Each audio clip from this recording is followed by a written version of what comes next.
जी नाज़रीन, अवां सां आम ख़बर जी आगाही शेयर कंदा हलूं त ज़िले कश्मीर कंदकोट जे मुख़्तलिफ़ थाणनि जी पुलिस नफ़री पारां SSP कश्मीर कंदकोट अमजद अमन शेख जी हिदायतुनि ते दुरानी मार जे कचे में सब्ज़ोई ऐं जागीरानी गैंग ख़िलाफ़ कार्रवाई करे सर्च ऑपरेशन कयो वियो।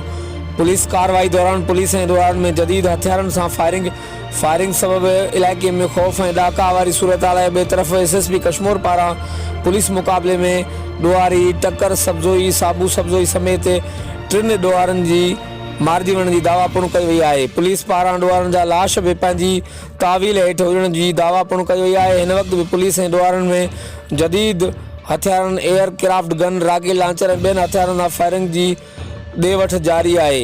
ॿिए तरफ़ ज़िले कश्मीर मां वधीक पुलिस नफ़री तलब करे पुलिस पारां इलाइक़े खे कड़ो चाढ़ियो वियो आहे। आख़िरी इतलाउनि ताईं पुलिस ऐं ॾोहारनि में छिकताण ऐं फायरिंग जो सिलसिलो जारी आहे। हर वक़्तु आगाह रहण लाइ ॾिसंदा रहो GTN वेब न्यूज़।